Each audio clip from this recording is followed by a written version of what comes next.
بسم الله الرحمن الرحيم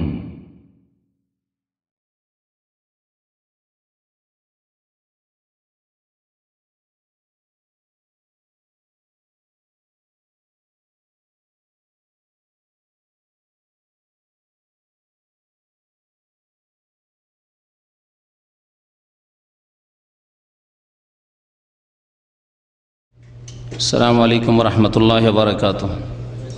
إن الحمد لله نحمده ونستعينه ونستغفره ونعوذ بالله من شرور أنفسنا ومن سيئات أعمالنا.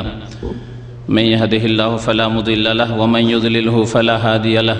وأشهد أن لا إله إلا الله وحده لا شريك له وأشهد أن محمدا عبده ورسوله صلى الله تعالى عليه وعلى آله وصحبه وسلم تسليما كثيرا. أما بعد فإن خير الحديث كتاب الله وخير الهدي هدي محمد صلى الله عليه وسلم وشر الأمور محدثاتها وكل محدثة بدعة وكل بدعة ضلالة وكل ضلالة في النار. أعوذ بالله من الشيطان الرجيم. بسم الله الرحمن الرحيم. واللائي يئسن من المحيض من نسائكم إن ارتبتم فعدتهن 3 أشهر واللائي لم يحضن। আল্লাহ পাক রব্বুল আলামিনের সমস্ত প্রশংসা যে আল্লাহ পাক রব্বুল আলামিন নারী এবং পুরুষ সৃষ্টি করেছেন এবং তাদের প্রত্যেকের হুকুম আহকাম বিধিবিধান কোরআনুল কারীমে এবং রাসূলুল্লাহ সাল্লাল্লাহু আলাইহি ওয়াসাল্লামের হাদিসে আল্লাহ পাক ওয়াহির মাধ্যমে নাজিল করেছেন। সে আল্লাহর যাবতীয় প্রশংসা যে আল্লাহ পাক রব্বুল আলামিন আমাদেরকে ছেড়ে দেননি বিনা হেদায়েত, বিনা কোনো দিক নির্দেশনায়, বরং আমাদের জীবনের প্রত্যেকটি ক্ষেত্রে আল্লাহ পাক দিক নির্দেশনা দান করেছেন। আল্লাহ পাক রব্বুল আলামিন আমাদেরকে যা করণীয় তাও জানিয়েছেন আর যা বর্জনীয় তাও জানিয়েছেন। সালাত এবং সালাম নাজিল হোক আমাদের প্রিয় নবী, শেষ নবী মুহাম্মদুর রাসূলুল্লাহ সাল্লাল্লাহু আলাইহি ওয়াসাল্লামের প্রতি, যিনি কোরআনে কারীমের বিধানকে বিস্তারিত উম্মতের জন্য পেশ করেছেন। কোরআনে কারীমকে যদি আল্লাহ পাক রব্বুল আলামিন রাসূলুল্লাহ সাল্লাল্লাহু আলাইহি ওয়াসাল্লামের মাধ্যমে বিস্তারিতভাবে না জানাতেন তাহলে আমাদের আল কোরআন বোঝা সম্ভব হতো না এবং এই কোরআনের প্রতি আমল করা, কোরআনের বাস্তবায়ন করাও সম্ভব হতো না। প্রত্যেকটি বিষয়ের ক্ষেত্রে, পবিত্রতার বিষয় হোক অথবা নামাজের বিষয় হোক, রোজা, যাকাত, হজ, যে কোনো মাসলা মাসাইল হোক না কেন, হালাল হারাম, আল্লাহ পাক রব্বুল আলামিনের কোরআনে কারীম নবী করিম সাল্লাল্লাহু আলাইহি সাল্লাম বিস্তারিতভাবে ব্যাখ্যা করে মানব জাতির জন্য সুস্পষ্ট করে ছেড়ে গিয়েছেন। আল্লাহুম্মা সাল্লি আলাইহি আল্লাহুম্মা বারিক আলাইহি।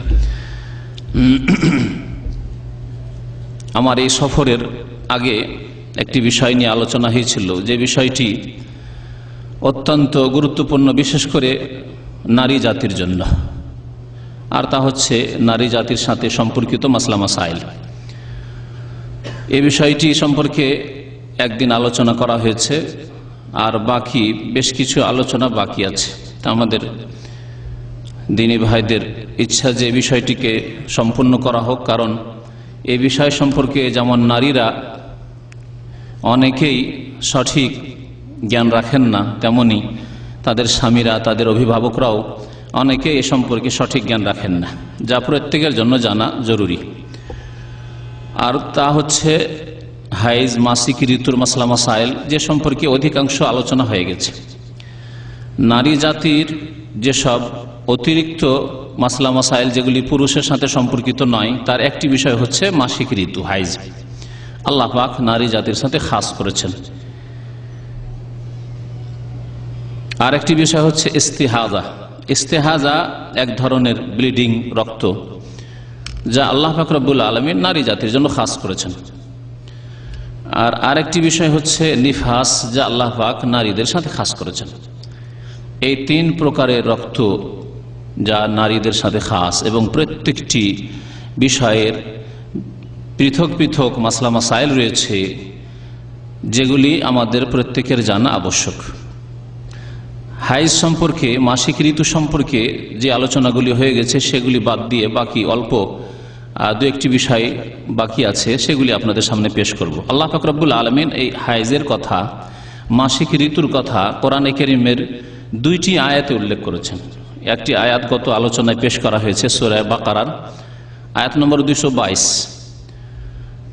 আর দ্বিতীয় আয়াত হচ্ছে সূরাতুত তালাক, সূরা তালাক, কোরআন কারীমের একটি সূরা, যে তালাকের সম্পর্ক নারীদের সাথে, যদিও পুরুষদের হাতে তালাক, কিন্তু সম্পর্ক হচ্ছে নারীদের সাথে। এই সূরাতুত তালাক আল্লাহ পাক রব্বুল আলামিন ইদ্দতের কথা উল্লেখ করতে গিয়ে হায়েজের কথা বা হায়েজের অবস্থার কথা উল্লেখ করেছেন।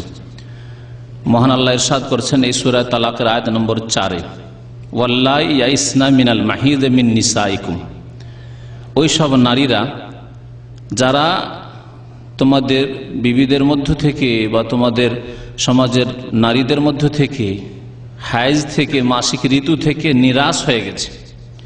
ইয়াইসনা মিনাল মাহিদ মিন নিসাইকুম, যারা নিরাশ হয়ে গেছে হায়েজ থেকে। তাহলে বোঝা যাচ্ছে যে এমন একটা বয়স আছে যে বয়সে গিয়ে হায়েজ থেকে নিরাশ হয়ে যায়, অর্থাৎ মাসিক ঋতু বন্ধ হয়ে যায়। আল্লাহ পাক এই কথা তাহলে উল্লেখ করেছেন কোরআনে কারীমে। ইন ইরতাবতুম, যদি তোমাদের দ্বন্দ্ব হয় যে এর ইদ্যত কেমন করে ধরবো, কারণ মাসিক যদি ঋতু হইতো তাহলে হায়েজকে ইদ্যত হিসাবে ধরতে পারতেন। যেমন বলা হয়েছে যে ওয়াল মুতাল্লাকাতু ইয়াতারাব্বাসনা বিআনফুসিহিন্না সালাসাতা কুরু, আল্লাহ পাক সূরা বাকারা বলেছেন তালাক প্রাপ্ত নারীরা তারা তালাকের পরে ইদ্যত কাটবে 3 কুরু, মানে 3 হায়েজ অথবা তোহর। ফুকাহায়ে কেরামদের ইখতিলাফ রয়েছে। তাহলে এখানে তো যাদের হায়েজ মাসিক ঋতু হয় তাদের কথা বলা হলো 3 কুরু মানে 3 হায়েজ, কিন্তু যারা নিরাশ হয়ে গেছে হায়েজ থেকে, অর্থাৎ এমন বয়সে পৌঁছে গেছে যখন আর মাসিক ঋতু আসবে না, শেষ হয়ে গেছে, ফাইদ্দাতুহুন্না সালাসাতু আশহুর, আল্লাহ পাক বলছেন ওই সব নারীদের ইদ্যত হচ্ছে 3 মাস, 3 হায়েজের পরিবর্তে 3 মাস।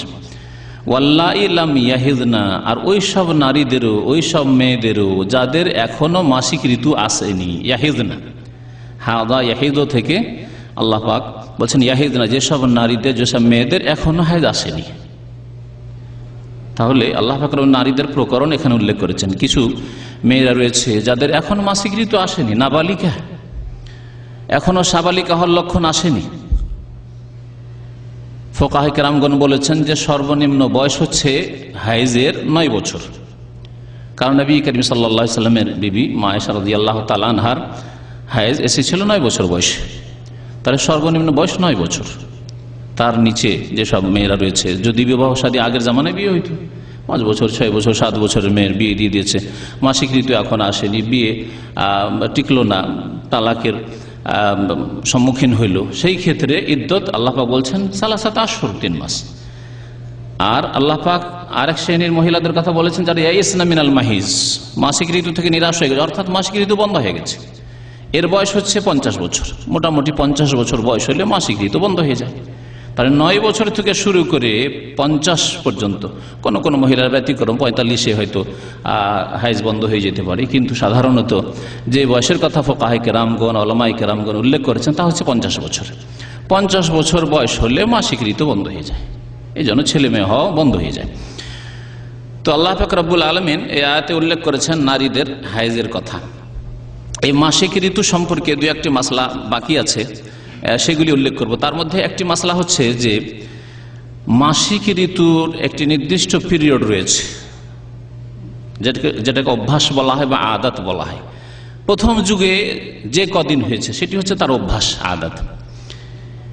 এই অভ্যাসের মধ্যে সাধারণত মাসিক ঋতুর রং কালো হবে, দুর্গন্ধযুক্ত হবে, কিন্তু যদি এমন হয় যে ঘোলাটে, মাটির রং, কাদার রং, ঘোলাটে, অথবা হলুদ, পীতবর্ণ হলুদ রং, যদি মাসিক ঋতুর এই যে কদিন রয়েছে 6 দিন অথবা 7 দিন রয়েছে এর মধ্যে যদি আসে, তাহলে ফুকাহায়ে কেরামগণ বলেছেন যে সেটাকে মাসিক ঋতুই গণ্য করতে হবে, যদিও রক্তের রং না হোক। আর যদি মাসিক ঋতুর যে পিরিয়ড রয়েছে 6 দিন অথবা 7 দিন, সেটা অতিক্রম করে যাওয়ার পরে যদি ঘোলাটে রং, মাটির রং অথবা হলুদ রং আসে, তাহলে সেটা মাসিক ঋতু নাই। এই মাসলাটি ফুকাহায়ে কেরামগণ নিয়েছেন নবী করিম সাল্লাল্লাহু আলাইহি সাল্লামের এক হাদিস, যা উম্মে আতিয়া রাদিয়াল্লাহু তাআলা আনহা বর্ণনা করেছেন, কুন্না লা নাউদ্দুল কুদরাতা ওয়াস সুফরাতা বাদা তুহুরি শাইআন, আবু দাউদের হাদিস।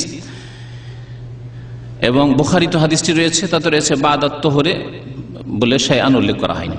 বলছে কুন্না লা নাউদ্দুল কুদরাতা ওয়াস সুফরা, আমরা ঘোলাটে রং যদি হইতো, মাটির রং যদি হইতো, বাদামি রং বলতে পারেন, ওয়াস সুফরা অথবা হলুদ রং যদি হইতো বাদাত তোহর পবিত্রতা অর্জনের পরে, মাসিক যে পিরিয়ড রয়েছে সেটা পার হয়ে যাওয়ার পরে, 6 দিন 7 দিন সাধারণত এক মহিলার অভ্যাস আছে, সেটা পার হয়ে যাওয়ার পরে যদি হয়, তাহলে এটাকে আমরা নাপাকি গণ্য করতাম না, একে হায়েজ মাসিক ঋতু গণ্য করতাম না।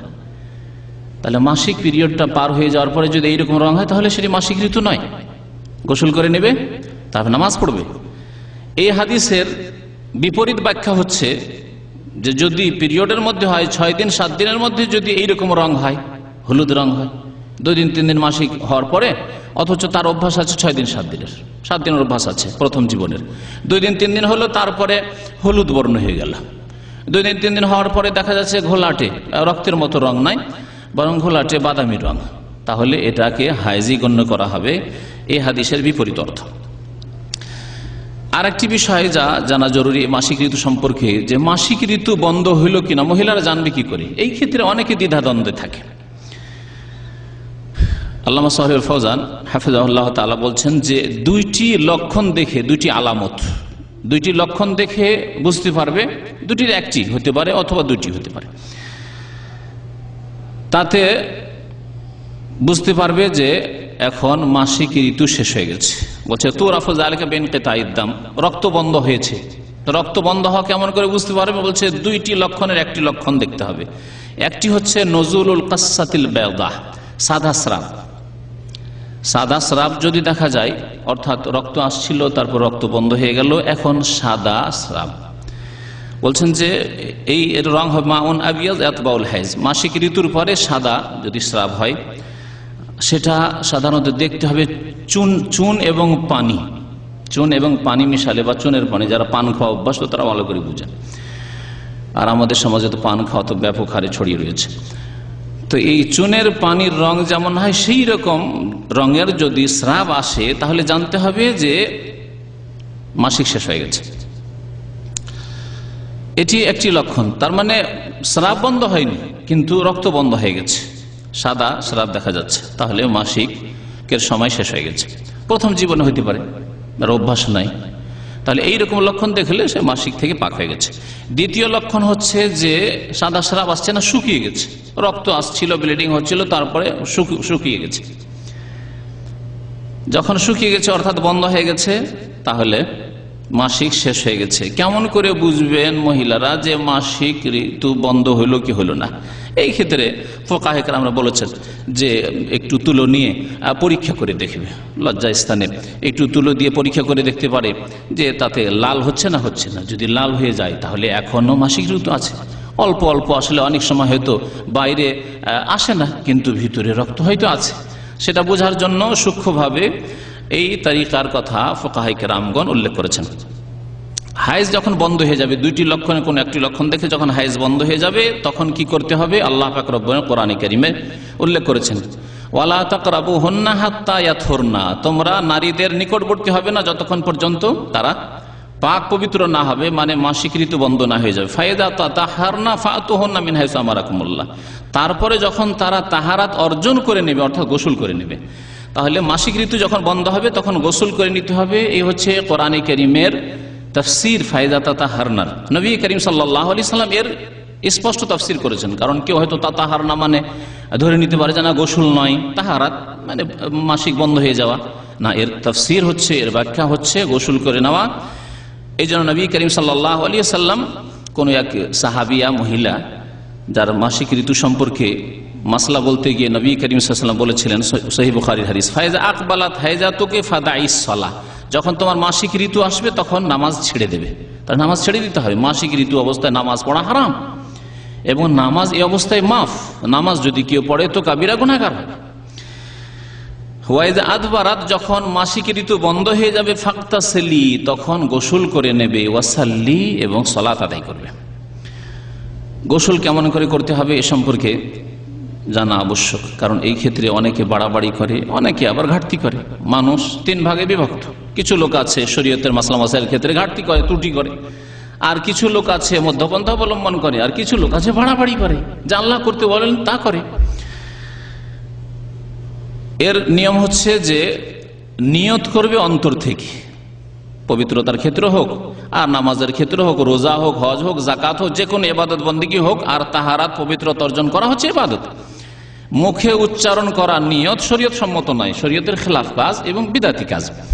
এই জন্য কেউ এরকম পড়বে না যেমন আমাদের দেশের চটি কিতাবগুলিতে বিদাতি কিতাবে আছে, নাওয়াইতু, উজুর ক্ষেত্রে নাওয়াইতুল উজুয়া, গোসলের ক্ষেত্রে নাওয়াইতুল গোসলা, লেরাফিল জানাবাতে অথবা লেরাফিল হাদাসে, লিস্তেবাহাতি সলাতে ইত্যাদি ইত্যাদি সব বিদাতি কথা বিদাতি কিতাবে পাবেন আপনি।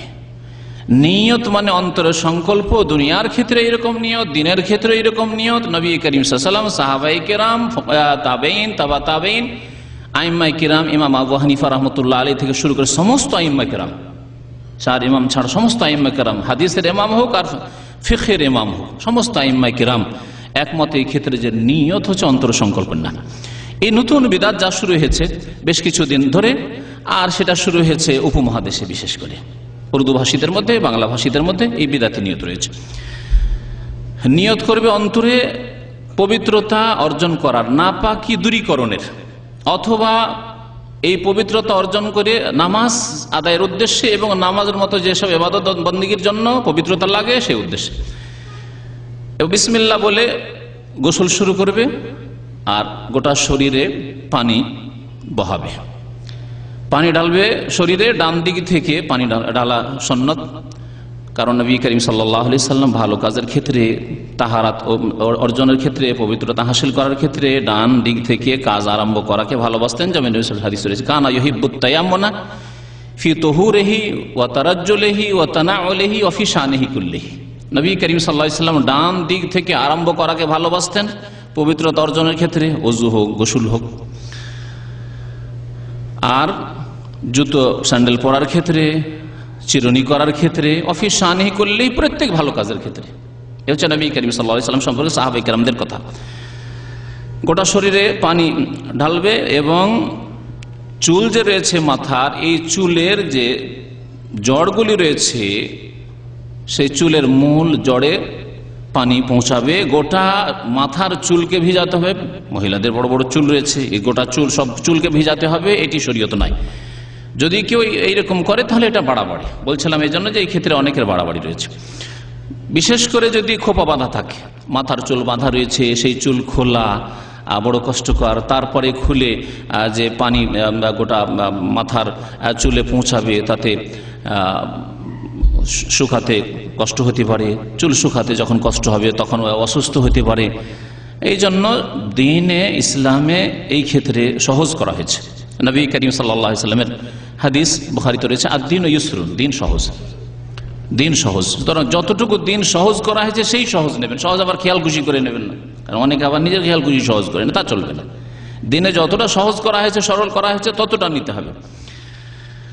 যদি বাধা থাকে খোপা, তাহলে তা খোলার কোনো প্রয়োজন নেই। ওয়ালা ইয়ালজামুহা নাকযুহু ইন কানা মাজফুরান, বলছেন যে যদি বাধা থাকে চুল, তাহলে তা খোলার কোনো প্রয়োজন নেই, বরং পানি চুলের মূল অংশে মাথায় পৌঁছে দিলেই হবে। এই ক্ষেত্রে গোসল করার ক্ষেত্রে যদি সাবান ব্যবহার করে, আজকালকার জামানায়, আগের জামানায় বলা হতো যে যদি কুলপাতা ব্যবহার করে পানিতে দিয়ে, তাহলে ভালো কথা। গোসল শেষে আতর সুগন্ধি নেওয়া নারীদের মাসিক ঋতুর গোসলের শেষে অথবা নেফাসের গোসলের শেষে মিসকে আম্বার যদি হয় সবচেয়ে ভালো, যেমন হাদিসে রয়েছে। আর না হইলে যে কোনো রকমের সুগন্ধি আতর ব্যবহার করা, একটু তুলোতে নিয়ে লজ্জাস্থানে ব্যবহার করা, এটা সুন্নত। নবী করিম সাল্লাল্লাহু আলাইহি ওয়াসাল্লাম এই শিক্ষা দিয়েছেন আসমা রাদিয়াল্লাহু তাআলা আনহাকে, বলছেন লি আমরিহি সাল্লাল্লাহু আলাইহি ওয়াসাল্লাম আসমা বিযালিক, মুসলিম শরীফের হাদিস। এই মাসলা মাসাইলগুলি জানা আবশ্যক, কারণ অনেক ক্ষেত্রে গোসল থেকে পাক হলো কিন্তু রক্তের যে দুর্গন্ধ আছে গোসল করার পরে হয়তো তা গেল না। এই গন্ধ হয়তো স্বামীর জন্য ঘৃণার কারণ হইতে পারে, কিন্তু আতর সুগন্ধি যদি ব্যবহার করা হয় তো আর ওই ঘৃণার কারণ হইল না। শরীয়তে এই জিনিসগুলি শেখানো হয়েছে। আর একটি মাসলা ফুকাহে কেরামগণ উল্লেখ করেছেন, তা হচ্ছে যে কোন ঋতুবতী মহিলা অথবা নেফাস নেফাস অর্থাৎ নেফাসের মাসলা মাসাইল বিস্তারিত আসছে, আজকে যদি সময় না হয় তা আগামীতে আলোচনা হবে। তা হচ্ছে যে ছেলে মেয়ে ভূমিষ্ঠ হওয়ার পরে যে রক্ত ব্লিডিং হয়, এর নাম হচ্ছে নেফাস। এই নেফাস থেকে অথবা হাইজ মাসিক ঋতু থেকে যদি কোনো মহিলা পবিত্রতা অর্জন করে সূর্য অস্ত হওয়ার পূর্বে, মাগরিবের কিছুক্ষণ আগে, তো বলছেন যে এখন তো আসর পর হয়ে গেছে, তাহলে আসর মাগরিবের মাঝখানে, মাগরিবের একটু আগে, এই দিনের যেই দিন পবিত্রতা অর্জন করলো সেই দিনের জোহর আসর পড়া তার জন্য আবশ্যক। মাসলা অনেকের জন্য নতুন লাগবে, জোহর কখন চলে গেছে, আসর হয়ে গেছে, আসর আর মাগরিবের মাঝখানে পবিত্রতা অর্জন করছে। ওমান তাহরাত মিনহা কাবলা তুলিল ফজর, আর এইরকমই যদি ফজরের একটু আগে, এখনো ফজরের ওয়াক্ত আসেনি, ফজরের একটু আগে পবিত্রতা অর্জন করে হাইজ অথবা নেফাস থেকে, তাহলে সেই মহিলাকে মাগরিব এবং এশা লাজিমা হান্তুসাল্লিল মাগরিব ওয়াল ইশা, ওই রাত্রের মাগরিব এশা আদায় করতে হবে, কাজা করতে হবে। লিআন্না ওয়াক্তাস সালাতিস সানিয়াতে ওয়াক্তুল লিসসালাতিল উলা ফি হালিল উযরি, কারণ ফুকাহা কেরাম উল্লেখ করেছেন যে যখন মানুষ অসুবিধায় থাকে, ওজরে থাকে, তখন দ্বিতীয় ওয়াক্তের নামাজের সময় হচ্ছে প্রথম ওয়াক্তের সময়, অর্থাৎ আসর এবং মাগরিবের মাঝখানে যখন মাসিক ঋতু হায়েজ নেফাস থেকে পাক হলো, তাহলে আসর তো তার উপর আছে, কারণ আসর রক্ত এখনো বাকি আছে। আসর রক্ত যখন বাকি আছে, তো আগের যে অক্ত রয়েছে সেই অক্তের নামাজ তার সাথে আদায় করতে হবে। ওজরের অবস্থায় দেখেন, সফরে কি করছেন, সফরে 2 অক্ত জমা করা সুন্নাত। 2 অক্ত কেন জমা করেছেন? জামা তাকদিমও জায়েজ আছে, মানে অগ্রিম জমা করা, জামা তাখির অর্থাৎ জোহরের নামাজ যদি আসরের রক্তে পড়েন তো ও সুন্নাত দ্বারা প্রমাণিত। এইরকমই খুব বেশি বৃষ্টি যখন হবে, তখন ভয় ভীতির সময়, এই সময়গুলিতে 2 অক্ত জমা করা, মাগরিব এশা জমা করা এবং জোহর আসর জমা করা। এই জন্য অধিকাংশ আইম্মায়ে কেরামদের নিকটে এই মাসলাতে 2 অক্ত নামাজ পড়ে নিতে হবে। মাসিক ঋতু সম্পর্কে মোটামুটি মাসলা মাসাইল আলোচনা করা হয়েছে। আর একটি রক্ত রয়েছে যেটা খুব জটিল, আর যারা মাসলা মাসাইলগুলি অনেকের জন্য জটিল, আর এখানে গিয়ে খুব পরেশান হয়ে যায় যে এখন নামাজ ছাড়বো না নামাজ পড়বো, রোজা রাখবো না ছাড়বো। আর সেই রক্তের নাম হচ্ছে ইস্তিহাজা, ইস্তিহাজার রক্ত। আর ওই নারীকে বলা হয় মুস্তাহাজা, যার ইস্তিহাজার রক্ত আসে তাদেরকে বলা হয় মুস্তাহাজা, অর্থাৎ ইস্তিহাজা ওয়ালি মহিলা। ইস্তিহাজার রক্ত কাকে বলে? বলছে সাইলান উদ্দাম ফি গায়রি ওয়াক্তিহি আলা সাবিলিন নাজিফ মিন ইরকিন ইউসাম্মা আল আজিল, রক্ত প্রবাহিত হওয়া নারীদের লজ্জা স্থান দিয়ে কোনো ব্যাধির কারণে, এমন একটি শিরা থেকে, এমন একটি রগ থেকে যাকে আরবি ভাষায় আল আজেল বলা হয়। আজেল নামক এমন একটি শিরা আছে যেটা ফেটে যায়, যাতে প্রদাহ হয়, তারপরে সেখান থেকে রক্ত প্রবাহিত হয়। তাহলে মাসিকের রক্ত হাইজের রক্তের সাথে পার্থক্য হচ্ছে যে হাইজের রক্ত আসে রহেম থেকে, জরায়ু থেকে, মিন কারি রাহমিল মারআ, এর আগে হাইজের রক্তের সংজ্ঞা বলা হয়েছে। আর ইস্তিহাজার রক্ত যে নারীদের লজ্জাস্থান রয়েছে, রেহমের ভিতর থেকে নয়, বরং রেহমের কোনো একদিকের একটি রগ, যেই যাকে বলা হয় আজেল নামক রগ, সেই রগটি প্রদাহ হয় আর তার ইনফেকশন হয়, আর তাতে থেকে শয়তানের আঘাত, যেমন বলা হয়েছে হাদিসে, তো তাতে ইন্নামা রিকজাতু মিনাশ শায়তান, যে হাদিস রয়েছে, শয়তান আঘাত করে, তারপরে রক্ত প্রবাহিত হয়। নবী করিম সাল্লাল্লাহু আলাইহি সাল্লামের জামানায় তার কয়েক বোন ছিল সাহাবিয়াদের মধ্যে, তাদের সকলের ইস্তিহাজার ব্যাধি ছিল। এ জাহাসের মেয়েরা, নবী সাল্লাল্লাহু আলাইহি সাল্লামের বিবি জাইনাব বিনতে জাহাস, হামনা বিনতে জাহাস, উম্মে হাবিবা বিনতে জাহাস, এই কয়েক বোনের এদের এই রোগ ছিল, আর খুব বেশি রক্ত প্রবাহিত হতো। তাদের হাদিসগুলি এই মাসলা মাসাইল ক্ষেত্রে ফাতিমা বিনতে আবি হুবাইশেরও ছিল, তো এই মাসলা মাসাইলগুলি আসবে, বা এই হাদিসগুলি আসবে এদের মাসলায়। কেমন করে ধরে নেবেন যে এটি মাসিক ঋতু নয়, ইস্তিহাজা?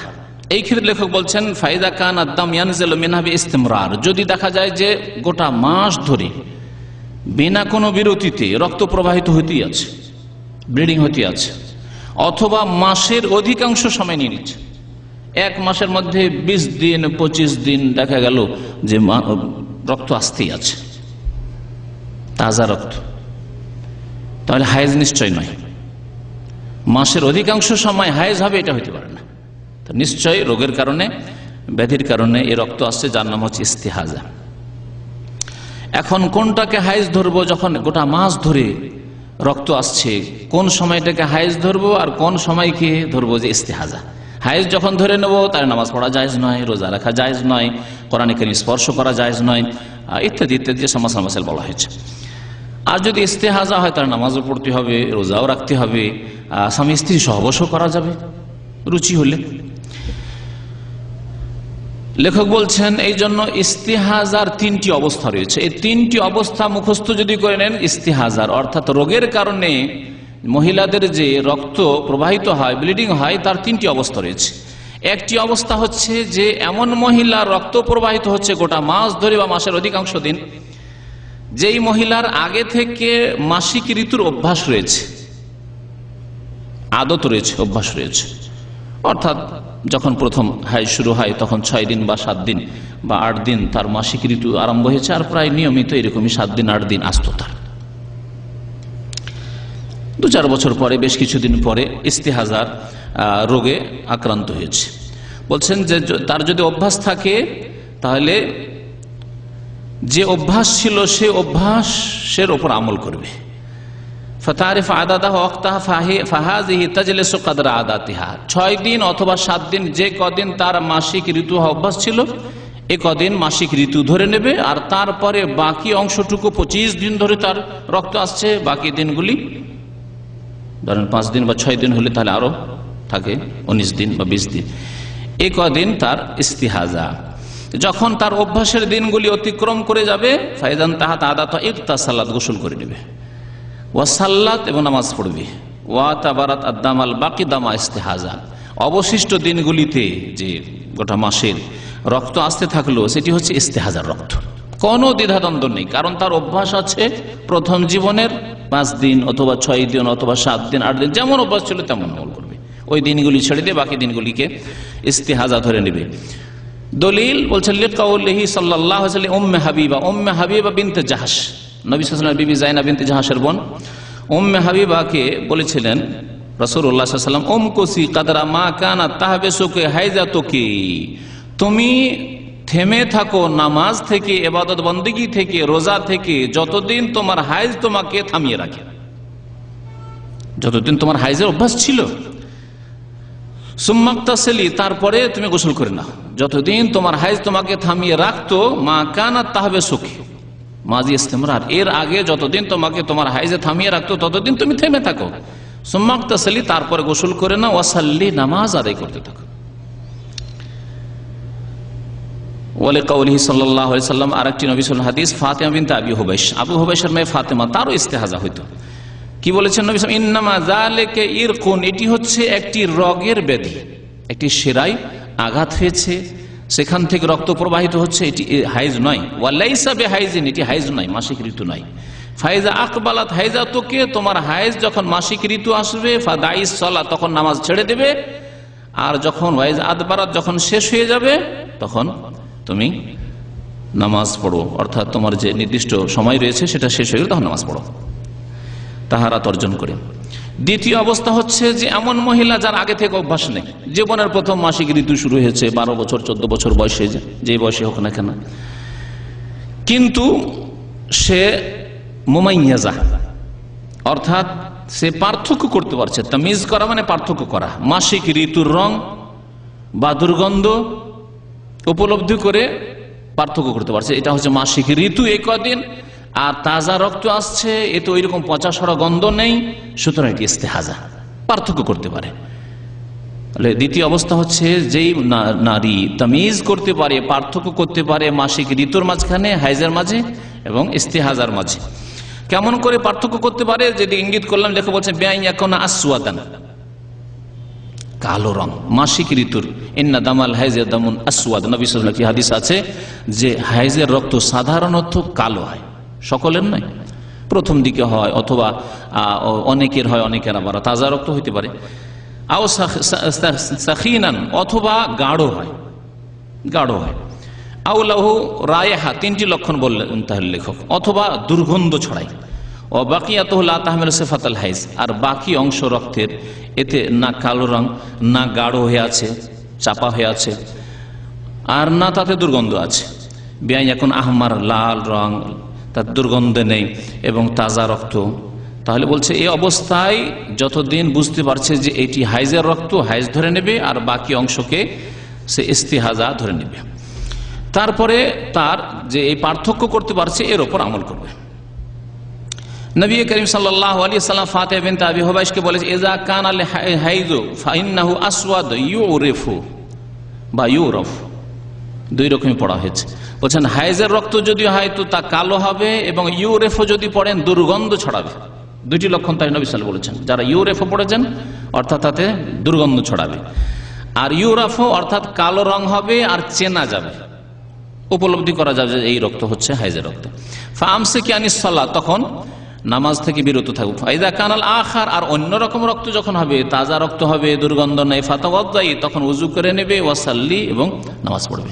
গোসল একবার করে নিল, হাইজ থেকে পাক হয়ে গেল, তারপরে উযু করে নামাজ পড়বে। ইস্তেহাজার অবস্থায় মনে রাখবেন আরেকটি মাসলা, যে প্রত্যেক ওয়াক্তের জন্য উযু করতে হবে।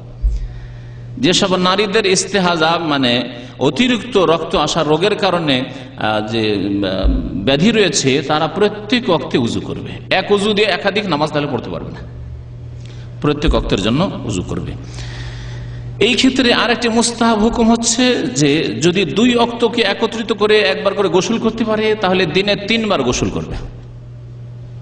আরেকটি মাসলা, জোহর আসরকে একসাথে করে এটা গোসল করবে। গোসল করে একটু নাপাকি হালকা হইল, রক্ত যে আসছে সেটা হালকা হইল, তারপরে উযু করে নামাজ পড়ে নিল জোহর আসর। মাগরিব এশার জন্য একটা গোসল করলো, গোসল করার পরে মাগরিব এশা একসাথে নামাজ পড়ে নিল। ফজরের জন্য একটি গোসল করলো, গোসল করার পরে নামাজ পড়ে নিল। 3 বার যদি গোসল করতে পারে এইভাবে, তাহলে এটি হচ্ছে মুস্তাহাব, সবচেয়ে ভালো। আর যদি তা সম্ভব না হয় তো ফরজ ওয়াজিব হচ্ছে যে প্রত্যেক ওয়াক্তের জন্য উযু করবে।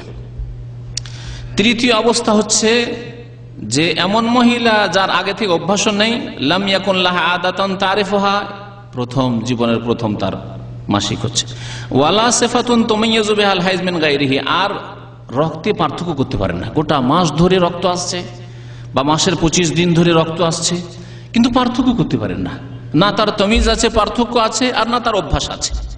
এই ক্ষেত্রে কি করবে? এই ক্ষেত্রে নবী করিম সাল্লাল্লাহু আলাইহি ওয়াসাল্লাম দিক নির্দেশনা দিয়েছেন যে আল্লাহ পাকের এলমে ছেড়ে দিবে যে 6 দিন অথবা 7 দিন। অধিকাংশ নারী জাতির মাসিক ঋতু 6 অথবা 7 দিন হয়, সুতরাং অধিকাংশ নারীদের যে অবস্থা হয় সেই অবস্থার উপর আমল করবে।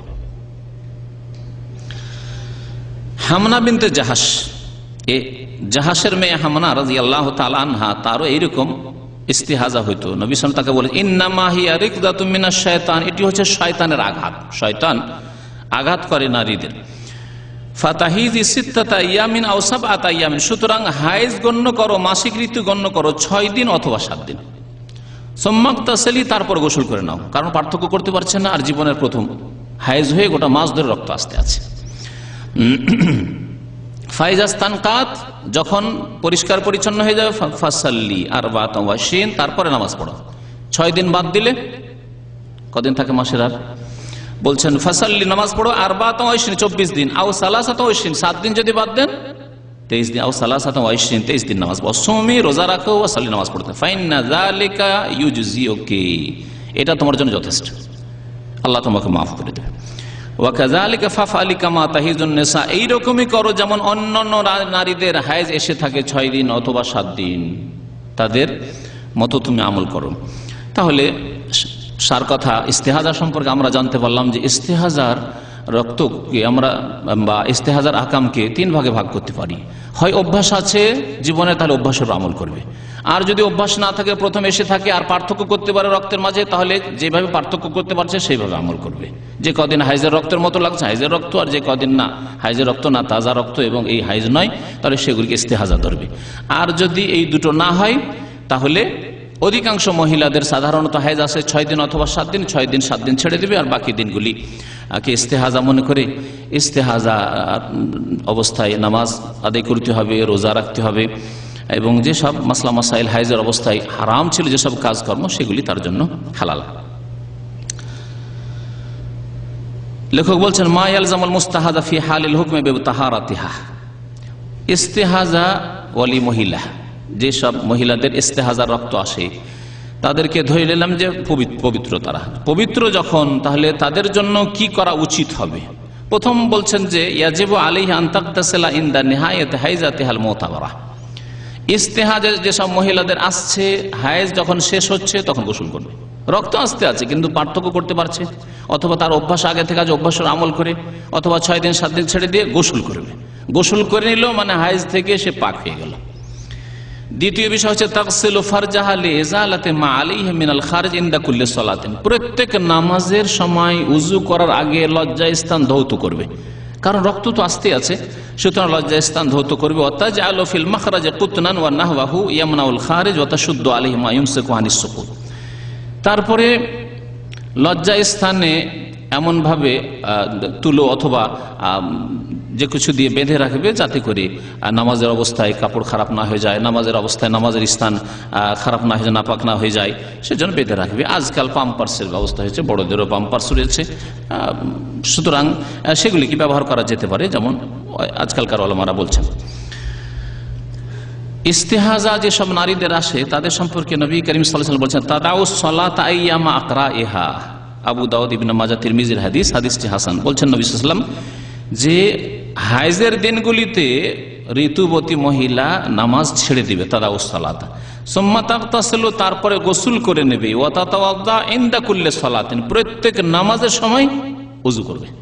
এই হাদিস স্পষ্ট। তাহলে যাদের এইরকম রোগ আছে ব্লিডিং এর গোটা মাস ধরে বা মাসের অধিকাংশ সময়, তারা তাহলে ওয়াতাতাওয়াদ্দা ইনদা কুল্লি সালাত, প্রত্যেক নামাজের জন্য ওযু করবে।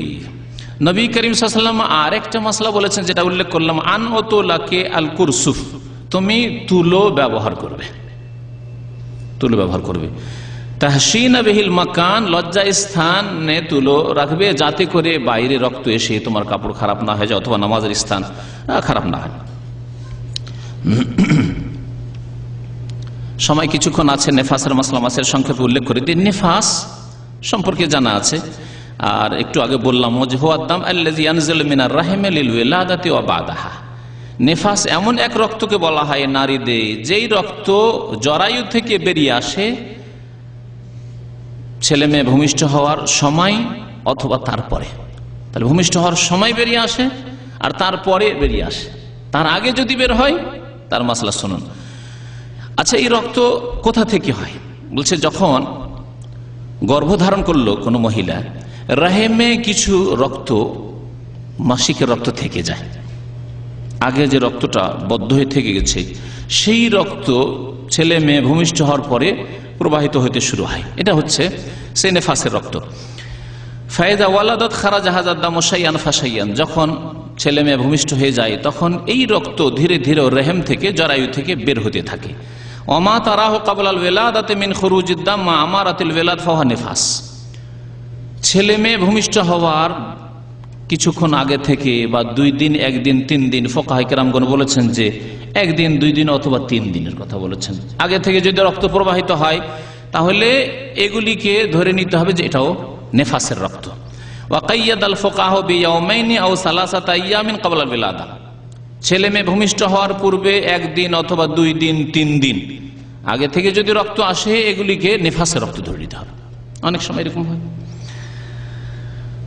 তাহলে ছেলে মেয়ে ভূমিষ্ঠ হওয়ার পূর্বে যে রক্ত আসে তাতে যদি দেখা যায় যে এটি বাচ্চা হওয়ারই লক্ষণ, তাহলে নেফাস।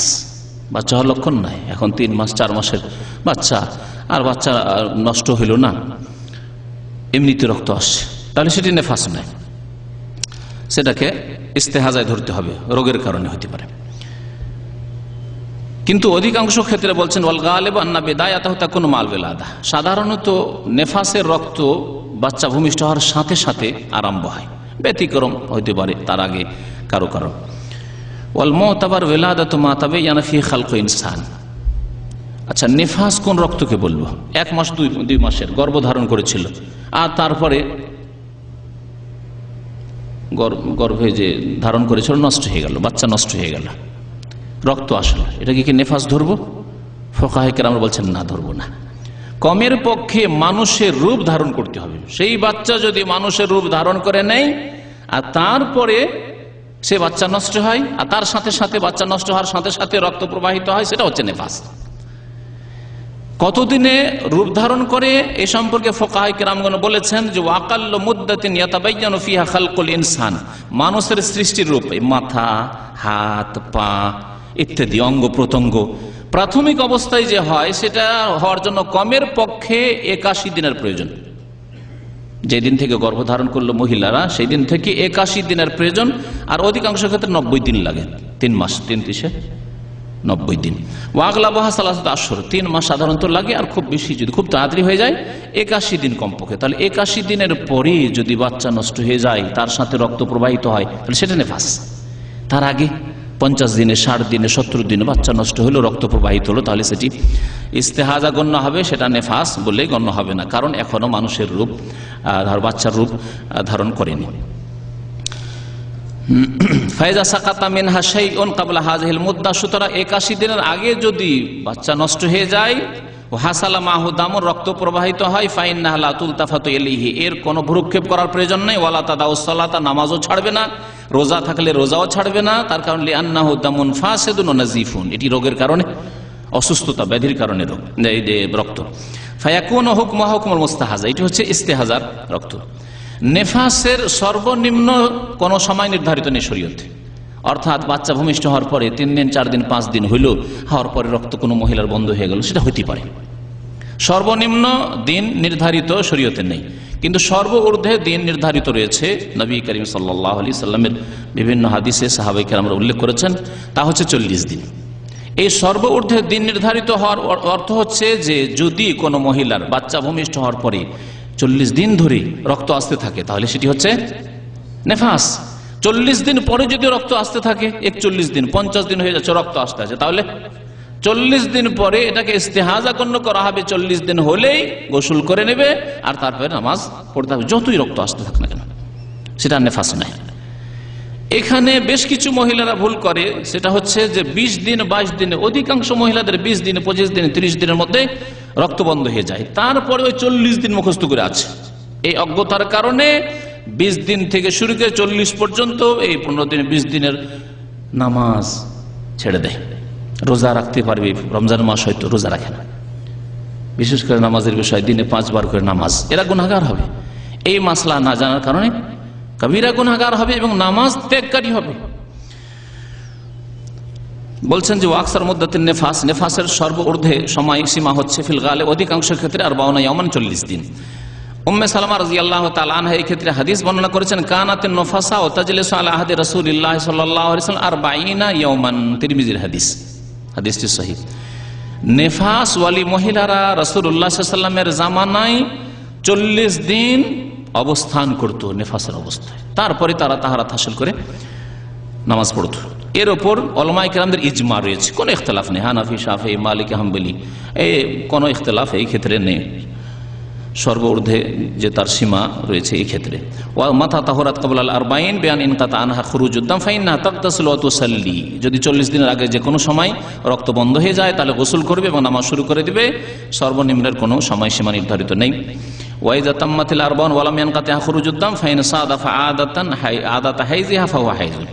40 দিন হওয়ার পরে আরেকটি মাসলা লেখক সূক্ষ্ম মাসলা উল্লেখ করেছেন, 40 দিন পরে যদি রক্ত আসে, তাহলে এখানে একটি দেখার বিষয় উনি উল্লেখ করেছেন, তা হচ্ছে 40 দিন পরে যদি দেখা যায় যেই সময় রক্ত আসছে সেই সময়টি তার মাসিক ঋতুর সময়, কিন্তু জানি না মহিলারা এইভাবে মুখস্থ রাখতে পারে কিনা। অর্থাৎ মাসের প্রথম 10 দিনে, যে কোনো মাসের, আরবি মাসের অথবা ইংরেজি মাসের, যেভাবে ওই মহিলার রক্ত আসতো মাসের প্রথম দিকে অথবা মধ্য দিকে, ওই তারিখগুলিতে তার হাইজ থাকতো, মাসিক ঋতু থাকতো। 40 দিন নেফাস সম্পন্ন হওয়ার পরে যেই দিনগুলিতে রক্ত আসছে সেই দিনগুলি তার হাইজের দিন, তাহলে হাইজ গণ্য করবে। আর যদি দেখা যায় না হাইজের দিন নয়, অথবা সে মনে রাখতে পারে না, গোলমাল হয়, কখনো আগে কখনো পরে, আর অধিকাংশ মহিলাদের এরকম হয়, যদি হয় তাহলে ইস্তেহাজা গণ্য হবে। নেফাস সম্পর্কিত মাসলা মাসাইলগুলো সংক্ষেপে লেখক উল্লেখ করেছেন, যা আপনাদের সামনে পেশ করছি। বলছে ইয়াহরামু ওয়াতউন নফাসা, নেফাস অবস্থায় মানে বাচ্চা ভূমিষ্ঠ হওয়ার পরে যতদিন রক্ত থাকবে, এই নেফাসের রক্ত, ততদিন স্বামী স্ত্রী মিলন করা হারাম। কামা ইয়াহরামু ওয়াতুল হাইজ, যেমন ঋতুবতী মহিলার সাথে সহবাস করা হারাম। ওয়া ইউবাহুল ইসতিমতা আল্লাযী দুনাল ওয়াত, তাহলে সহবাস ছাড়া বাকি অন্য কিছু জায়েজ রয়েছে। ইয়াহরুমু আলান নফাসা আন তাসুম, তারপরে নেফাস ওয়ালি মহিলাদের রোজা রাখা হারাম, নামাজ পড়া হারাম, বাইতুল্লাহর তওয়াফ করা হারাম, যেমন ঋতুবতী মহিলা সম্পর্কে বলা হয়েছে। ইয়াহরুমু আলান নফাসা মাসুল মুসহাফ ওয়া কিরাআতুল কোরআন, এইরকমই নেফাস ওয়ালি মহিলাদের জন্য কোরআন কারীম স্পর্শ করা হারাম, ওইরকমই কোরআন কারীম তিলাওয়াত করা হারাম, মা লাম তুকশা নিসিয়ানুহু। এর আগে ঋতুবতী মহিলার ক্ষেত্রে বলা হয়েছে যদি ভুলে যাওয়ার আশঙ্কা না থাকে, হাফেজায় কোরআন, কোরআন হাফেজা, কোরআনের শিক্ষিকা, কোরআনের ছাত্রী যদি এখন কোরআন না পড়ে তাহলে ভুলে যাবে, অথবা শিক্ষিকা যদি না পড়ায় তাহলে মেয়েদের ক্ষতি হবে, ছাত্রী যদি না পড়ে তাহলে তার দীর্ঘ ক্লাস ছুটে গিয়ে তার পড়াশোনার ক্ষতি হবে। এসব ক্ষেত্রে জায়েজ বলেছেন উলামায়ে কেরামরা পড়া, কিন্তু স্পর্শ করা না, স্পর্শ করবে না সরাসরি। আর থেকে তাহলে স্পর্শ করা যেতে পারে, অথবা রেহেলের উপর রেখে দিয়ে দেখে পড়তে পারে যাদের ভুলে যাওয়ার আশঙ্কা আছে, অথবা যারা কোরআন কারীমের শিক্ষিকা বা ছাত্রী। ইয়াজিবু আলান নফাসা কাযাউস সাওম আল ওয়াজিব আল্লাযী তারাকাতহু ফিন নিফাস কাল হাইজ, ঋতুবতী মহিলারা যেমন রোজা কাজা করবে, রোজা মাফ নেই, ঠিক তেমনি নেফাসের অবস্থায় যে রোজাগুলি ছুটে গেছে সেই রোজাগুলি কাজা করতে হবে। ইয়াজিবু আলান নফাস আন তাগতাসালা ইনদা নিহায়াতিন নিফাস, নেফাস শেষ হবে তখন গোসল করতে হবে, যেমন হাইজ শেষ হলে গোসল করতে হয়। উম্মে সালামা রাদিয়াল্লাহু তাআলা আনহা থেকে বর্ণিত রয়েছে কানাতিন নফাসা তাজলিসু আলা আহদিন নবী সাল্লাল্লাহু আলাইহি ওয়াসাল্লাম 40 ইয়াম, 40 দিন। ইমাম ইবনে তাইমিয়া রাহমাতুল্লাহ আলাইহি বলছেন যে এই হাদিসের অর্থ যে নেফাস ওয়ালি মহিলারা নবী সাল্লাল্লাহু আলাইহি ওয়াসাল্লাম মানে 40 দিন অবস্থান করত। কানাত তুমারু আন তাজলিসু আলা 40, 40 দিন পর্যন্ত বসে থাকো, মানে অবস্থান করো এই নাপাকি অবস্থায়, লি আল্লাহ ইয়াকুন আল খাবরু কাযিবান, যাতে করে এমন না হয় যে তোমার ভুল হইতে পারে। ইজ লা ইউমকিনু আন তাত্তাফিকা আদাতু নিসা আসরিন ফি নিফাসিন আও হাইজিন, 40 দিন পর্যন্ত সর্বঊর্ধ্বে অপেক্ষা করবে, কারণ এক রকমের অভ্যাস কারো হইতে পারে না, কারো 20 দিন হইতে পারে, কারো 25 দিন হইতে পারে, কারো কম হইতে পারে, কারো বেশি হইতে পারে। উম্মে সালামা রাদিয়াল্লাহু তাআলা আনহা থেকে আরেকটি হাদিস বর্ণিত রয়েছে কানাতিল মারআতু মিন নিসাইন নবী সাল্লাল্লাহু আলাইহি ওয়াসাল্লাম তাকুদু ফিন নিফাস 40 লাইলা, নবী করিম সাল্লাল্লাহু আলাইহি ওয়াসাল্লামের বিবিগণের যে কোনো বিবি তাকুদু ফিন নিফাস, নেফাসে 40 দিন বা 40 রাত তার অবস্থান করত। লা ইয়ামুরুহান নবী সাল্লাল্লাহু আলাইহি ওয়াসাল্লাম বিকাযায়ে সালাতিন নিফাস, নেফাস অবস্থায় যতগুলি নামাজ ছুটতো সেই নামাজগুলি কাজা করার কখনো নবী করিম সাল্লাল্লাহু আলাইহি ওয়াসাল্লাম আদেশ করেননি। তাহলে স্পষ্ট যে নেফাস অবস্থায় নামাজ মাফ, ওই রকমই যেমন হায়েজের অবস্থায় নামাজ মাফ। আর একটি মাসলা বলে শেষ করে দিচ্ছি সময় শেষের দিকে, যদি কোনো মহিলার 15 দিনে 20 দিনে নেফাস বন্ধ হয়ে গেল, বাচ্চা ভূমিষ্ঠ হওয়ার পরে রক্ত বন্ধ হয়ে গেল, 5 দিন 7 দিন থাকলো, থাকার পর আবার রক্ত শুরু হয়ে গেল, এগুলি সমস্যা, খুব বড় সমস্যা। আর এই প্রশ্নগুলি জটিল প্রশ্ন হয়ে আসে, আর অনেকে তখন হতভম্ব হয়ে যান যে এর উত্তর কি হতে পারে, অথবা আমি বা আমার স্ত্রী কি করবে। বলছেন লেখক যে এজান কাতা আদামু আনিন নফাসা কাবলাল 40, 40 দিনের পূর্বে যদি রক্ত বন্ধ হয়ে যায়, ওয়াক্তা সালাত গোসল করে নেবে, ওয়াসাল্লাত নামাজ পড়বে, ওয়াসামাত রোজা রাখবে, সুম্মা আদা আলাইহা আদাম কাবলাল 40, তারপরে দেখা গেল 40 দিন এখনো পুরো হয়নি, 20 দিনে রক্ত বন্ধ হয়েছিল, অথবা 30 দিনে রক্ত বন্ধ হয়েছিল, তারপরে 5 দিন থাকলো বন্ধ হয়ে নামাজ পড়লো, গোসল করে রোজা রাখলো, আবার রক্ত আসা শুরু হয়ে গেল। বলছেন ফাসসাহি, এই ক্ষেত্রে তাহলে ইখতিলাফ রয়েছে উলামায়ে কেরামদের, কিন্তু আন্নাহু ইউতাবারু নিফাসান তাজলিসু, পরে যে রক্তগুলি আসা শুরু হলো সেটাও নিফাস, কারণ এখনো 40 দিন তার কমপ্লিট হয়নি। ওয়ামা সামাতহু ফি ওয়াক্তি তুহরিল মুতাখাল, মধ্যখানে যে পবিত্রতা হয়েছিল, পাক হয়েছিল, সে রক্ত বন্ধ হয়ে গেছিল, এটাকে এই যে রোজা রেখেছে অথবা নামাজ পড়েছে সেটা শহীদ, কোনো গুনাহগার না। ফাহসাহি লা তাকযিহি, আর এই রোজাগুলি কাজাও করতে হবে না, নামাজের ক্ষেত্রে নয় মাপ ধরে নেবেন নেফাসের অবস্থা, কিন্তু মধ্যখানে যে তাহারাত ছিল তার মধ্যে সে রোজা রেখে নিয়েছে, তাহলে এই রোজাদার শুদ্ধ হয়েছে, আর এই রোজাগুলি কাজা করতে হবে না। এই ক্ষেত্রে সৌদি আরবের এই যে গত মুফতি ছিলেন শেখ আব্দুল আজিজ বিন বাজ রহমতুল্লাহ আলাইহি, তার আগে যে প্রধান মুফতি ছিলেন মোহাম্মদ বিন ইব্রাহিম রহমতুল্লাহ আলাইহি, তার ফতোয়া, এবং শেখ আব্দুল আজিজ বিন বাজ রহমতুল্লাহ আলাইহি ফতোয়া, এছাড়াও শেখ ইবনে উসাইমিন রহমতুল্লাহ আলাইহির একটি কিতাব রয়েছে নারী সংক্রান্ত মাসলা মাসাইল সম্পর্কে, তারপরে আল্লামা সাদি রহমতুল্লাহ আলাইহি, সমস্ত উলামায়ে কেরামদের ফতোয়া হচ্ছে যে এইরকম অবস্থায় এই করবে যা বলা হইল। আল্লামা সাদি রহমতুল্লাহ আলাইহি বলছেন যে এর দ্বারা বোঝা গেল যে আন্না দামান নিফাসের সাবাব হল ওয়ালাদা, নেফাসের রক্তের কারণ হচ্ছে ছেলে মেয়ে ভূমিষ্ঠ হওয়া। ওয়ান্না দামাল ইস্তেহাজা দামুন আরেজুন, 3 রকম রক্তের মাঝে পার্থক্য তিনি উল্লেখ করেছেন। নেফাসের রক্ত হচ্ছে, তার কারণ হচ্ছে কি, কেন আসে? সন্তান ভূমিষ্ঠ হওয়া। ইস্তেহাজার রক্ত বলছে দামুন আরেজুন লিমারাদিন নাহি, রোগের কারণে অথবা কোনো আঘাতের কারণে ভিতরে ইস্তেহাজার রক্ত এসে থাকে, সেটি অসুখের রক্ত। ওয়ান্না দামাল হাইজ হুয়া দামুল আসলি, আর মাসিক ঋতুর রক্ত, হাইজের রক্ত হচ্ছে আসল রক্ত, যা নারীদের উপর আল্লাহ পাক লিখে দিয়েছেন তাদের তকদিরে। যেমন নবী করিম সাল্লাল্লাহু আলাইহি ওয়াসাল্লাম মা আয়েশা রাদিয়াল্লাহু তাআলা আনহাকে বিদায় হজে যখন এসেছেন নবী সাল্লাল্লাহু আলাইহি ওয়াসাল্লামের সাথে, আর মাসিক ঋতু চলে আসলো ইহরাম অবস্থায়, বলে ইন্না হাযা আমরুন কাদ কাতাবাহুল্লাহু আলা বানাতি আদম, এই হাইজের রক্ত এমন একটি বিষয় যা আল্লাহ পাক রব্বুল আলামিন আদম আলাইহিস সালামের মেয়েদের উপর লিখে দিয়েছেন। লিখে দেওয়া মানে তকদিরে লিখে দেওয়া, তকদিরে ভাগ্যে লিখে দেওয়া হচ্ছে মেয়ে মানে সাবালিকা হলে মাসিক ঋতু আসবে। কোনো মহিলা যদি ওষুধ ব্যবহার করে মাসিক ঋতুকে পিছিয়ে দেওয়ার জন্য, এটা সাধারণত মহিলারা যখন উমরায় যায় তখন করে, অথবা হজে গেছে তখন করে, অথবা রমজান মাসে রোজা রাখার জন্য ওষুধ খেয়ে নিল যাতে করে রমজান মাসের আমার 10টি রোজা ছুটে যাবে, না ছাড়বো না, রমজান মাসে রোজা রেখে নেব।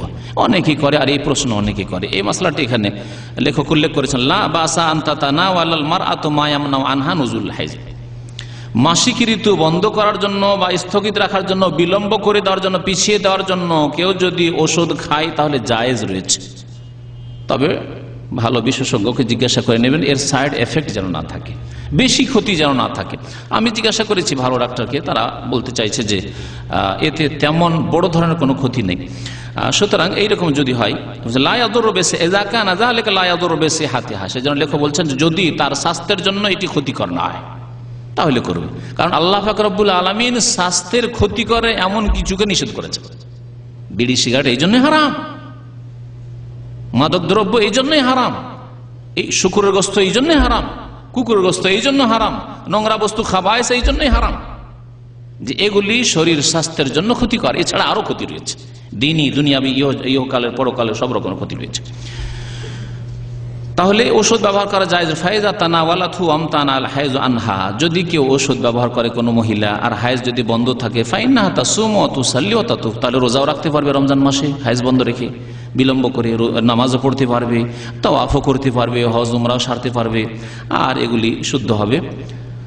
আল্লাহ পাক রব্বুল আলামিন যেন আমাদেরকে কোরআন এবং হাদিস বুঝার এবং তার প্রতি আমল করার তৌফিক দান করেন। আমাদের নারীদেরকে আল্লাহ পাক রব্বুল আলামিন যেন দুনিয়া এবং আখিরাত আল্লাহ পাক তার আযাব থেকে, বালা মুসিবত থেকে হেফাজত করেন, ফিতনা ফাসাদ থেকে হেফাজত করেন। আল্লাহ পাক তাদেরকে দ্বীনের যেন জ্ঞান দান করেন এবং দ্বীনের প্রতি চলার যেন তৌফিক দান করেন। আমিন ইয়া রাব্বাল আলামিন। সুবহান রাব্বিকা রাব্বিল ইজ্জাতি আম্মা ইয়াসিফুন ওয়া সালামুন আলাল মুরসালিন ওয়ালহামদুলিল্লাহি রাব্বিল আলামিন।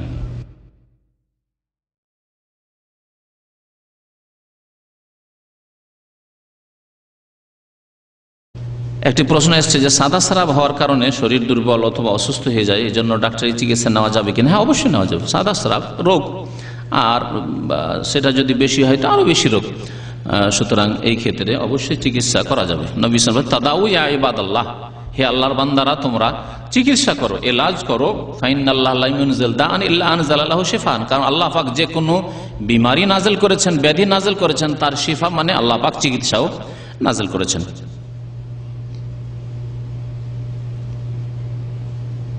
নামাজের কতটুকু সামনে দিয়ে যাওয়া যায়? নামাজের সামনে দিয়ে, প্রথম কথা, নামাজের সামনে নামাজির উচিত হচ্ছে যে সুতরা দিয়ে নামাজ পড়বে, সুতরা লাগিয়ে নামাজ পড়বে, এটা হচ্ছে নামাজির করণীয়। আর যারা অতিক্রমকারী তাদের করণীয় হচ্ছে যে এই সুতরা আর নামাজির মাঝখান দিয়ে মোটেই অতিক্রম করবে না, জায়েজ নয়। সুতরা কাছে থাকতে হবে। সেজদা করার পরে খুব বেশি হলে আধা হাত জায়গা থাকবে, এর বেশি নয়। একটা বকরি ছাগল পার হইতে পারে যেমন বলা হয়েছে, এর বেশি এমন নয় যে দূরে সূত্রা লাগিয়ে দিয়েছে আর গোটা মসজিদ ঘিরে ফেলেছে, এমন না। যেমন আজকাল সুন্নত পড়া লোকেরা কি করছে, পিলার আছে ওইখানে আর এখানে নামাজ শুরু করেছে, আর নিয়ত করে নিয়েছে ওটা আমার সূত্রা দেয়। এত দূরে সূত্রা হয় নাকি? সূত্রা কাছে হইতে হবে। সূত্রা করা হচ্ছে, পর্দা আড় করা হচ্ছে নামাজের কাজ, দায়িত্ব। এটা না করলে সুন্নতের খেলাফ করলে অনেকের নিকট ওয়াজিব, আর ওয়াজিব ছাড়লে গুনাহগার হবে। আর নামাজের সামনে দিয়ে সুতরার মাঝখান দিয়ে মোটে অতিক্রম করবে না, এটা হচ্ছে হারাম।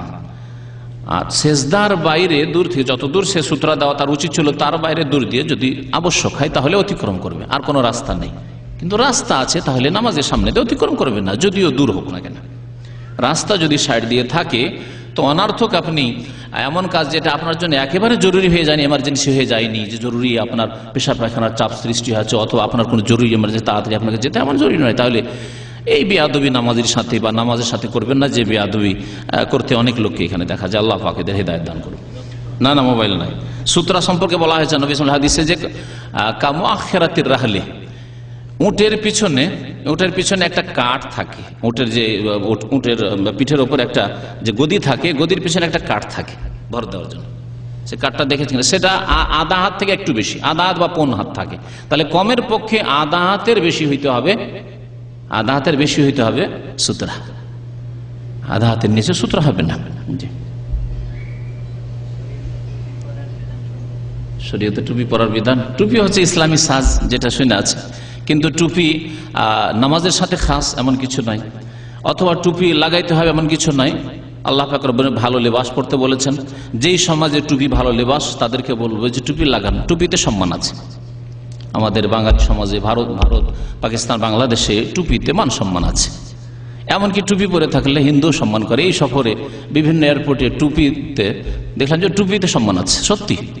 টুপি নিয়ে হিন্দু মহিলা অফিসার, হ্যাঁ হিন্দু পুরুষ অফিসার, তারপরে স্যার বলছে, টুপিটা লাগিয়ে আছে তখন কোনো বিশেষ ব্যক্তি হবে। আর দাড়িও যদি থাকে আর টুপি না থাকে তো, বা দাড়ির উপরে প্যান্ট শার্ট, অনেকে আজকালকার এক শ্রেণীর মৌলভী সাহেবরা মনে করে যে আরে প্লেনে চাপবো আর তারপরে প্যান্ট শার্ট না পরলে কি কাজ হয়, এতে কিন্তু মান সম্মান পাওয়া যায় না। বাস্তব, আমি যখন মদিনা ইউনিভার্সিটিতে পড়তাম তখন কিছু ছেলেরা মদিনা ইউনিভার্সিটি থেকে গেল, তারা ওই প্যান্ট শার্ট পরে বা ওই সাফারি বুঝেন তো না, সাফারি পরে, তারা আজকাল সাফারি শুরু হয়েছে অফিসারদের বা ডিপ্লোম্যাটিক যারা, তাদের লেবাস পোশাক। তো ওই সাফারি পরে আমরা ওই পাঞ্জাবি হুজুর মানুষ, আলেম মানুষ, ওই আগে থেকে অভ্যাস, পাঞ্জাবি পায়জামা টুপি, আমাদের কোনোদিন মাল সামান আলহামদুলিল্লাহ চেক হয়নি। খুলে চেক করবে আর পেরেশান করবে, হয়রান করবে, এটা আলহামদুলিল্লাহ কোনোদিন হয়নি। এই আল্লাহর প্রতি তাওয়াক্কুলি হোক অথবা তাদের একটা শ্রদ্ধাই হোক, যাই হোক না কেন, সেটা আল্লাহ পাক। আল্লাহ আসলে অন্তরের মালিক।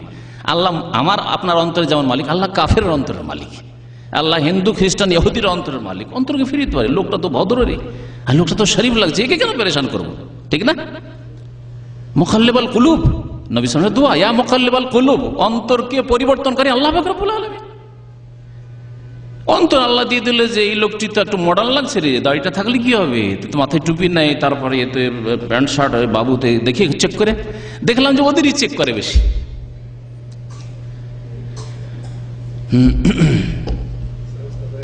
ইসলামী সাজ, বাকি এটাকে মনে করবেন না দাড়ি টুকার বাড়াবাড়ি আছে। একটু আগে একটা মাসলা বললাম না, যে কোনো মাসলার ক্ষেত্রে একদল ত্রুটি করেছে, একদল মধ্যপন্থী, আর একদল বাড়াবাড়ি করেছে। বাড়াবাড়ি করে দাড়ি আর টুপি, আমাদের দাড়ি টুপি মানে দাড়ির মতোই টুপি না, মুঠেই না। দাড়ি অজিব, দাড়ি যারা রাখে না গুনহাগার। আর টুপি অজেব না, সুন্নাত না, তবে ভালো জিনিস, ভালো জিনিস।